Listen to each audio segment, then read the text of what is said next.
दोस्तों आज मेरा दावा है कि अगर आपने ये वीडियो पूरा देख लिया तो आपका 20 से 30 लाख रुपए नुकसान होने से बच जाएगा एसआईपी में, या यूं कहूं 20 से 30 लाख रुपए का फायदा होगा आपको एसआईपी इन्वेस्टमेंट में। आपको एसआईपी कहां से करना चाहिए?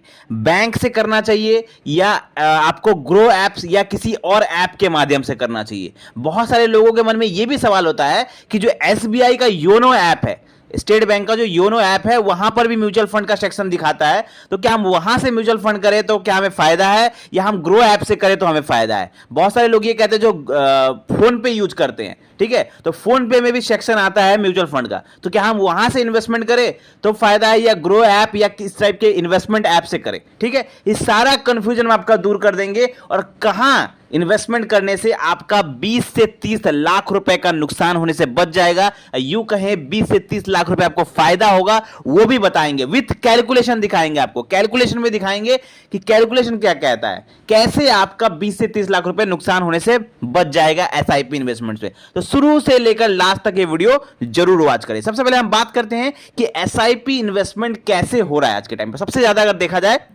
तो एसआईपी इन्वेस्टमेंट आज के टाइम पर बहुत सारे तरीकों से हो रहा है।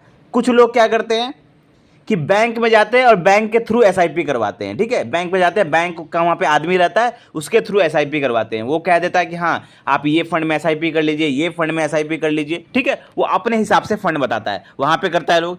दूसरा, लोग किसी एजेंट डिस्ट्रीब्यूटर के पास भी जाते हैं, बहुत सारे लोग जाते हैं एजेंट के पास, क्योंकि म्यूचुअल फंड डिस्ट्रीब्यूटर है, म्यूचुअल फंड एजेंट है, बहुत सारे ऐसे जो लोग होते हैं जो म्यूचुअल फंड प्रोवाइड करवाते हैं, एडवर्टाइजमेंट देते हैं, न्यूज़पेपर में एडवर्टाइजमेंट देते हैं कि हाँ हम म्यूचुअल फंड प्रोवाइड करवाते हैं आपको, तो वो लोग उनके थ्रू भी एसआईपी करते हैं, ठीक है।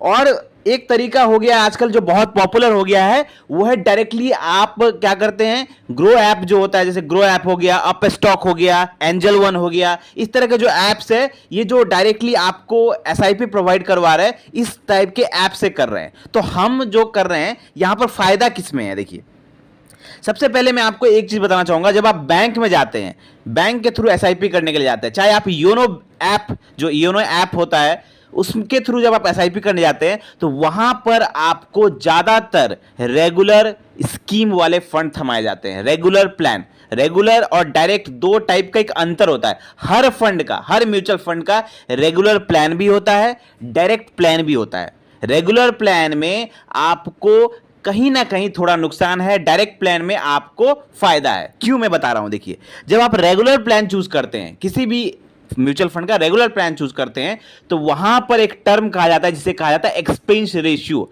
आप चेक करिएगा, हर म्यूचुअल फंड का एक टर्म होता है एक्सपेंस रेशियो। तो आप जब रेगुलर प्लान चूज करते हैं तो वहां पर एक्सपेंस रेशियो ज्यादा रहता है और डायरेक्ट प्लान में एक्सपेंस रेशियो कम रहता है, जिसके कारण आपको डायरेक्ट वाला में फायदा है। देखिए, आप जब भी बैंक जाएंगे तो वो लोग वहां के जो वहां पे जो एजेंट रहेगा, जो भी डिस्ट्रीब्यूटर रहेगा, वो आपको फोर्स करेगा कि हाँ भैया, आपको कन्विंस करेगा, इस तरीके से कन्विंस करेगा कि आपको कहेगा कि आप ये फलना फंड ले लीजिए, यहां पर इस टाइप का वहां पर आपको अच्छा रिटर्न देखने को मिलेगा या आपको अच्छा पैसा बनेगा। तो वो वहां पर वो कस्टमर का बेनिफिट नहीं देखती, वो बेनिफिट देखती है अपना बेनिफिट, क्योंकि उनको एक टारगेट दिया रहता है, मंथली टारगेट दिया जाता है कि जो बैंक में आए, जो इन्वेस्टमेंट करने का कोशिश कर रहा है, उसको आप ये वाला फंड बेचिए, हमारे इस बैंक का ये फंड है इसको बेचिए, या ये फलना फंड है, उनको टारगेट दिया जाता है कि इस फंड को आपको बेचना है इतने लोगों को।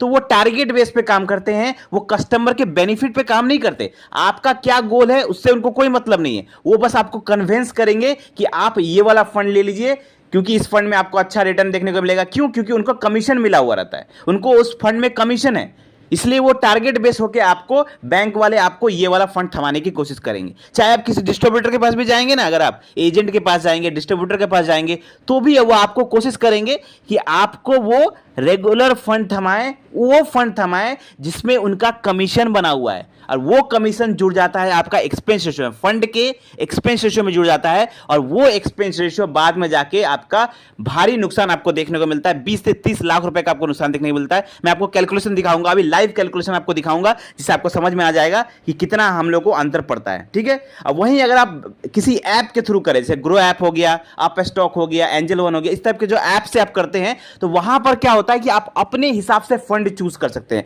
आप फंड का एनालिसिस करिए या किसी से सुनिए कि हाँ ये फंड है, ये फंड है, तो आप उन फंड का नाम देख के उसका एनालिसिस करके अपने हिसाब से उस फंड में इन्वेस्ट कर सकते हैं और वहां पर आप डायरेक्ट प्लान में इन्वेस्ट कर सकते हैं। रेगुलर प्लान में भी ऑप्शन होता है, लेकिन आप डायरेक्ट वाला प्लान चूज करके इन्वेस्ट कर सकते हैं जहां पर एक्सपेंस रेशियो कम होता है, और आपका एक्सपेंस रेशियो कम जितना रहेगा उतना ही आपको फ्यूचर में फायदा होगा। मैं आपको कैलकुलेशन दिखाऊंगा अभी।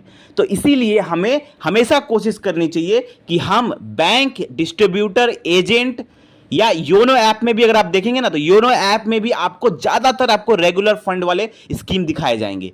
ज्यादातर आपको हो सकता है कि वहां डायरेक्ट प्लान भी हो, लेकिन ज्यादातर आपको शो किया जाएगा रेगुलर प्लान, जिसके कारण आप रेगुलर प्लान अगर चूज करते हैं तो वहां पर आपको उनका कमीशन होता है। वो कमीशन उनके थ्रू जब जा रहे हैं तो उनका कमीशन बन जाता है और वो कमीशन उनको मिलता है और आपके प्रॉफिट में से वो कमीशन जाता है। कैसे, मैं आपको दिखाता हूं। मैं आपको दो कैलकुलेशन दिखाऊंगा। एक होगा डायरेक्ट कैलकुलेशन, डायरेक्ट फंड वाला, एक होगा रेगुलर प्लान वाला कैलकुलेशन। आपके स्क्रीन पर दिख रहा होगा दो कैलकुलेशन, एक 5,000 का है, 5,000 का। सपोज करिए एक आदमी ने डायरेक्टली किसी ऐप के थ्रू किया, grow app, Upstox, angel one, किसी भी ऐप के थ्रू किया, ठीक है। तो उन्होंने 5,000 रुपए का एसआईपी किया, रेट ऑफ रिटर्न उनको मिला 15% का हिसाब से, 25 साल इन्वेस्टमेंट किया, 15 लाख रुपए उनका जमा हुआ और उनका वैल्यू बना 1,49,00,000 रुपए, ठीक है। सॉरी, 1,64,00,000 रुपए। रिटर्न बना आपका 1,49,00,000 रुपए, लेकिन वैल्यू बना आपका 1,64,00,000 रुपए यहां पे वैल्यू बन गया, ठीक है। ये हो गया अगर आपने 5,000 रुपए इन्वेस्टमेंट किया, अगर आपको सपोज करिए आपको रिटर्न मिला 15% के हिसाब से, ज्यादा नहीं पकड़ रहा हूं मैं, 15%। वहीं पर उसी फंड में, हर फंड का रेगुलर भी होता है, डायरेक्ट भी होता है। तो आपने अगर उसी फंड का आपने योनो ऐप से इन्वेस्टमेंट किया, और जैसे कि एसबीआई स्मॉल कैप की अगर हम बात करें तो एसबीआई स्मॉल कैप का डायरेक्ट प्लान भी होता है, रेगुलर प्लान भी होता है। तो आपने सपोज करिए आपने रेगुलर प्लान चूज कर लिया योनो ऐप के थ्रू, या आपने बैंक के किसी एजेंट के थ्रू कर लिया, या किसी डिस्ट्रीब्यूटर के थ्रू कर लिया, या किसी मिडिलमैन के थ्रू कर लिया, तो उन्होंने आपको उसी फंड का रेगुलर फंड थमा दिया। तो वहां पर अगर आपको 15% का रिटर्न मिला था, तो यहां पर 14% का रिटर्न मिलेगा। क्यों? क्योंकि जो 1% रहता है ना, वो आपका एक्सपेंस रेशियो में जुड़ जाता है, और एक्सपेंस रेशियो में जुड़ जाने के कारण जो रिटर्न उनको मिलता है डायरेक्ट वाले को, वो रिटर्न इनको नहीं मिलता। रेगुलर वाले को 1% कम होके मिलता है। जितना एक्सपेंस रेशियो रहेगा उतना कम होके मिलेगा। आप हमेशा चूज करें ऐसा फंड जिसका एक्सपेंस रेशियो 1% से कम हो, हमेशा। तो अगर आप रेगुलर फंड चूज करेंगे तो वहां पर एक्सपेंस रेशियो ज्यादा रहेगा, क्योंकि वो एक्सपेंस रेशियो कमीशन के रूप में मिलता है एजेंट को, या बैंक को, या डिस्ट्रीब्यूटर को, ठीक है। तो वहां पर आपको 14% का रिटर्न मिलेगा। अगर यहां 15 मिला तो यहां 14 मिलेगा, वहां अगर 20 मिल रहा है तो यहां 19 मिलेगा। आपको हमेशा कम होके मिलेगा। तो अगर कम होके मिलता है, 14% मिलता है, तो 25 टाइम पीरियड देखिए उनका भी सेम है, 25 साल, इनका भी 25 साल, इनका भी इन्वेस्टमेंट अमाउंट 15 लाख है, इनका भी 15 लाख है। लेकिन वैल्यू पे गौर करिए, इनका 1,64,00,000 रुपए था, इनका कितना बन रहा है 1,36,00,000 रुपए। तो कितना अंतर है दोनों में? अगर माइनस करके देखेंगे तो 27 लाख रुपए का अंतर है। 27,83,000, लगभग 27 लाख से ज्यादा का यहां पे अंतर है। इसलिए मैं कहता हूं जब भी इन्वेस्टमेंट करें, कोशिश करें डायरेक्टली चूज करने का। किसी भी एजेंट, किसी भी मिडलमैन, किसी भी बैंक, डिस्ट्रीब्यूटर के थ्रू अगर आप करेंगे तो आपका यहां पर कमीशन बना रहता है। योनो ऐप में भी आप देखेंगे तो रेगुलर फंड आपको दिए जाते हैं ज्यादातर। तो कोशिश करें ऐसे फंड जो डायरेक्ट प्लान हो। हर फंड का रेगुलर भी होता है और डायरेक्ट प्लान भी होता है, आपको चूज करना है डायरेक्ट प्लान। आई होप आपको यह वीडियो क्लियर हो गया होगा। मिलते हैं कल एक और वीडियो के साथ। थैंक यू, धन्यवाद।